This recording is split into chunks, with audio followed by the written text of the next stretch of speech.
Kan saya kan kayak ada rasa-rasa agak-agak takut gitu Pak, nggak berani Pak. Itu film pertama Indonesia. Film pertama Indonesia. Ya. Jadi unik ya Pak, jadi kayak banyak banget gitu ya. Kalau kamera saya minjem sama om saya. Izin.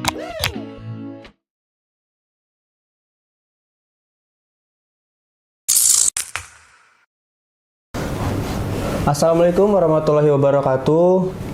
Halo semuanya, perkenalkan nama saya Wendy Raditya. Di podcast saya kali ini kita akan berbincang langsung dengan narasumber yang sudah ahli di bidangnya, yaitu bidang fotografer. Kebetulan narasumber saya kali ini adalah mantan guru SMP saya. Langsung saja kita sambut, ini dia Pak Dwi. Ya. Selamat siang Pak. Siang. Sebelumnya terima kasih ya Pak udah menyempatkan waktunya untuk saya wawancarai kali ini. Iya. Profesi Bapak saat ini dan apa yang Bapak lakukan saat ini? Mungkin untuk yang keseharian saya sih lebih ke IT, tapi dengan catatan juga dengan multimedia karena saya juga masih di bidang sekolah. Terus karena kebutuhan di multimedia saya kan juga lebih banyak, dan apalagi di perusahaan yang saya ini sekolah ini juga saya kerja, itu saya lebih ke multimedia lebih banyakan. Seperti seharian saya juga fotografi. Mungkin fotografinya udah jarang, tapi itu dibuat di luar. Itu hanya sekarang ini ya buat di luar aja. Tapi kalau untuk yang di internal, saya lebih ke videografi. Terus jadi kepala operator untuk streaming. Iya, streaming, terus multimedia lainnya. Saya penasaran sih Pak, awal mula gimana Bapak bisa tertarik ke dunia fotografer atau mungkin dunia yang lain? Kan untuk saya saat ini sih saya emang tertarik ke dunia fotografer. Nah makanya saya ingin fokuskan ke dunia fotografernya dulu. Mungkin kalau awal mulanya seperti apa Pak? Mungkin kalau untuk awal mulanya dari keluarga saya sih. Keluarga? Iya, dari kan bapak saya itu adalah juga bekerja di film. Yeah. Sudah banyak di film. Misal kalau mungkin 2009 ke bawah itu yang megang jarum untuk peralatan ayah saya sendiri. Terus untuk saya juga dibantu sama omnya saya, itu ada dua, Tino Saronggala dan saya lupa lagi jadinya, udah lama ketemu. Cuma mungkin bisa cek searching aja, itu Tino Saronggala. Itu yang saya dulu itu saya sering ke tempat kerjaan di orang tua saya, yang bapak saya itu. Itu mungkin yang pertama itu Perpini. Itu apa Pak? Semacam apa? Perpini tahu nggak? Perpini saya kurang tahu. Oh, aduh, kacau ini kalau belum tahu ini. Perpini itu film pertama Indonesia. Film pertama Indonesia? Ya. Jadi yang mungkin bisa searching itu Perpini. Perpini? Iya, Perpini. Itu dulu di tempatnya bundaran Patung Patani. Dari Jakarta ya? Di Jakarta, Patung Patani. Di situ udah sering dari TK sering bolak-balik ke situ, jalan juga sering pakai ngeliat mulu. Alat-alatnya klasik, gede sekali gitu. Misalnya juga barang-barangnya di sana juga. Terus saya diajarin juga mengenai fotografi, tapi secara klasik. Secara klasik? Ya, jadi itu saya klasik itu ya menggunakan film atau kameranya kita setting hitam putih. Zaman dulu banget tuh Pak. Iya, makanya kalau misal lihat Instagram saya lebih demen hitam putih. Warna-warnanya. Nanti bisa lihat di Instagram Pak Dwi, nanti akan saya cantumin ya. Mungkin kalau untuk uploadnya udah lama. Udah lama banget itu. Mungkin file-file saya sih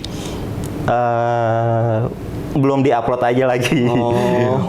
Sebenarnya saya pengen dirapihin dulu sosial medianya. Nanti baru diupload lagi gitu. Upload lagi. Mungkin kalau saya sih kelemahannya di fotografi emang pewarnaan aja. Pewarnaan. Ya. Dari bukan bukan fotografi aja, secara multimedia ya. Keseluruhan Iya, berarti. multimedia. Oke. Karena gambar pun saya juga lebih ke sketsa. Oh. Jadi unik ya Pak. Jadi kayak banyak banget gitu ya. Dari multimedia ini yang saya kira Bapak tuh kayak ngupload di Instagram tuh seperti kayak foto-foto terus gitu-gitu kan kayak banyak banget. Nah, itu saya mikirnya tuh Bapak hanya tertarik ke dunia fotografi. Oh, enggak juga. Tapi ternyata banyak keseluruhan. Keseluruhan semua.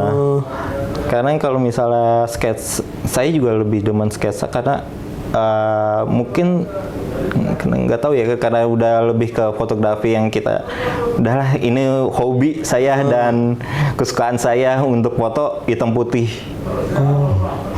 Tadi kan Bapak udah nyeritain sedikit tuh awal mula Bapak tertarik ke dunia fotografi, tapi Bapak nyeritain keseluruhannya di dunia multimedia gitu, terus juga Bapak nyeritain tentang kenapa bisa tertarik ke dunia fotografi tuh karena pas kecil tuh apa namanya Sudah diajak. diajak ke arah sana akhirnya Dan ketemu orang-orang film juga. langsung ketemu sama orang-orang film, bahkan sampai ada Om siapa tuh namanya? Tino Saranggalo. Oh, dia seorang Produser yang saya bilang terhebat karena juga bukan untuk ini aja ya, secara film, tapi secara untuk maintenance timnya juga.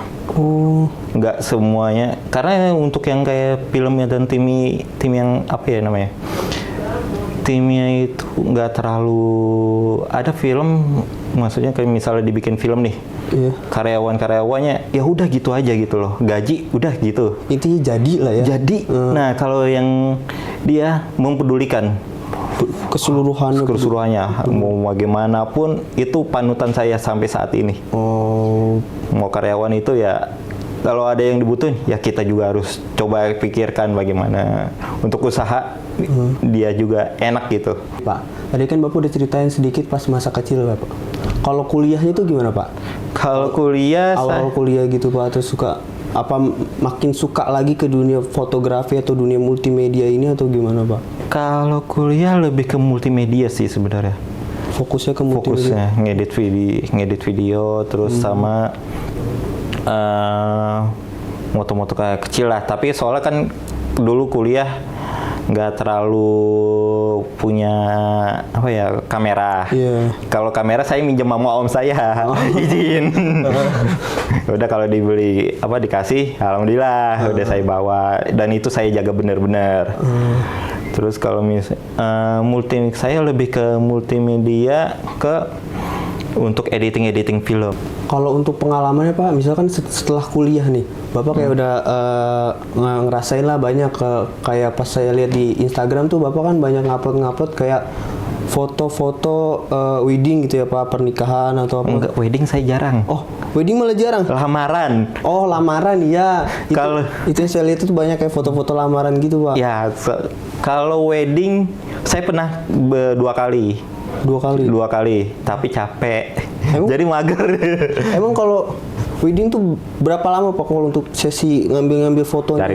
Dari pagi sampai sore. Pagi sampai sore? Ya itu dia. Kalau bukan apa ya? Bukan wedding, satu lagi apa? Bukan lamaran, pre-wed. Oh, pre-wed. Nah, pre-wed itu baru dah. Mau dimanapun, mau lama, saya berani. Emang kenapa Pak? Itu apa bedanya tuh Pak? Kalau pre-wed, ya fokus kita itu doang, dua orang sejoli itu. Oh, iya. Tapi kalau misal pre-wedding, belum emak-emak yang minta foto, minta apa. Jadi belum bapak-bapak yang ya tahu sendiri lah. Mintanya lama dulu. Banyak kalau wedding capeknya sih itu doang sih. Karir tuh kapan sih Pak? Karir profesional gitu loh Pak? Mungkin kalau karir profesional pas saya jadi guru, mulai ada eskul fotografi, terus sama video, dan saya juga dari anak murid saya tuh ada dua kali yang juara. Kalau fotografi mungkin setelah dari PGRI udah langsung fotografi full, lebih banyak fotografinya. Dan saya lagi ngejar apa ya, fotografi landscape. Enak banget itu. Perbedaannya gimana tuh Pak? Landscape atau sama yang biasa gitu? Mungkin kalau saya lebih demen pemandangan sih jatuhnya, pemandangan. Oh, foto-foto pemandangan gitu. Pemandangan pas setelah di PGRI, karena kan saya juga bingung nih mau modelnya siapa, terus ini mau buat belajar itu ya. Ya udah, saya mau ngejar dulu lah landscape dah.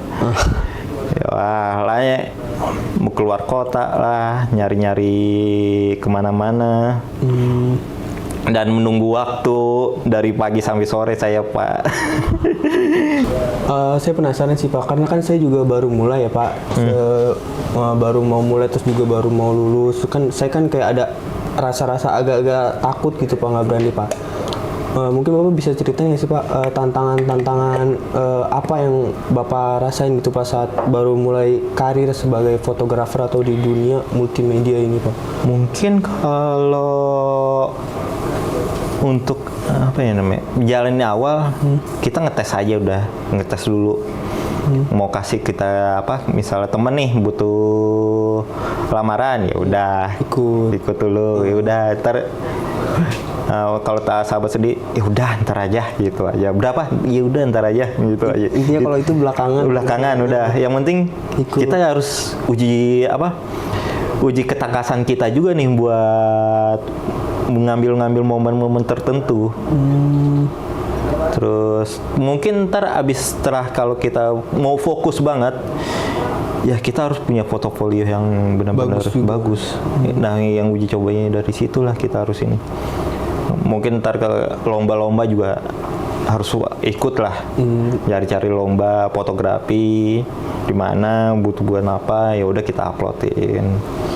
Intinya dari situ tuh kita kayak awal-awal tuh ikut aja, apa kayak belajar terus ya Pak ya? Belajar terus, jangan pernah nggak belajar. Tadi dari dengar cerita-cerita Bapak tuh kan saya kayak jadi lebih tertarik gitu Pak ke dunia, bukan ke dunia fotografi aja sih, jadinya malah ke dunia multimedia gitu Pak.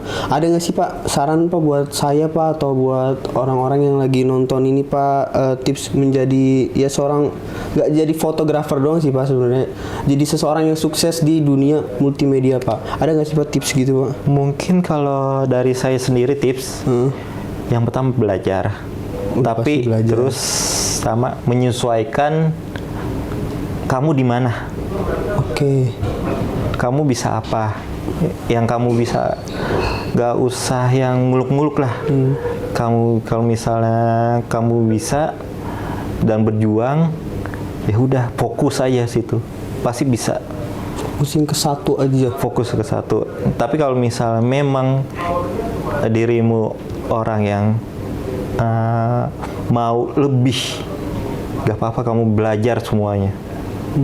Dan nyari-nyari yang sesuai mengambil ilmu ke semuanya. Pak punya tips nggak Pak untuk bertahan gitu Pak, bertahan dan berkembang di dunia kerja, ya khususnya di dunia fotografi gitu atau di dunia multimedia gitu Pak? Mungkin kalau untuk dunia ya, fotografi dan multimedia untuk saat ini ya. Iya, untuk saat ini tips untuk saat ini gitu. Karena sekarang digital udah cepet nih. Benar-benar harus cepat belajar, berani cepat belajar, itu dia. Jadi jangan stuck di sini aja gitu ya Pak. Jangan, kalau misalnya nih ada aplikasi, kita juga udah mulai kurang dengan kemampuan kita juga udah mulai agak kurang karena udah ada AI nih. Udah ada AI. Pasti juga banyak yang peganti lah. Iya. Ya kalau untuk saat ini harus cepat belajar. Kita harus bisa cepat belajar untuk menguasai digitalisasi ini. Kita harus mau dari walaupun kita foto-foto tapi kita tidak punya kemampuan digitalisasinya ini, itu agak susah ya. Atau mau bikin film atau bikin apa, itu agak susah. Jadi kalau kita juga bikin portofolio yang packagingnya wow gitu, sekarang kan juga zamannya cepat nyari nih, langsung digitalisasi. Paling kan orang yang banyak nih oh fotografer berapa gitu harga. Oh, langsung. Langsung. Terus daerahnya di mana gitu. Pasti lah akan ngecek nih. Oh, oke. Gitu. Tapi emang yang bertahan kita harus benar-benar cepat belajar itu dia. Intinya belajar terus. Belajar terus, nggak jangan stuck. Ya, terakhir sih Pak, ada nggak Pak hal terakhir yang ingin Bapak sampaikan sebelum kita tutup podcastnya ini Pak?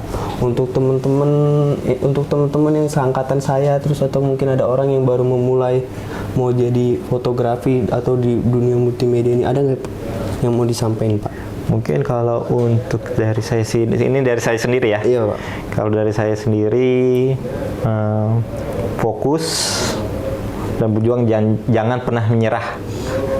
Kalau udah nyerah sekalipun, itu bangunnya ntar susah lagi. Pasti. Jadi jangan pernah menyerah. Jangan pernah menyerah, terus belajar. Ya. Jangan pernah menyerah. Oke, terima kasih buat yang udah nonton podcast ini, dan juga terima kasih buat Pak Dwi udah meluangkan waktunya Pak. Makasih banyak ya Pak. Kita tutup aja podcastnya. Terima kasih. Wassalamualaikum warahmatullahi wabarakatuh. Dan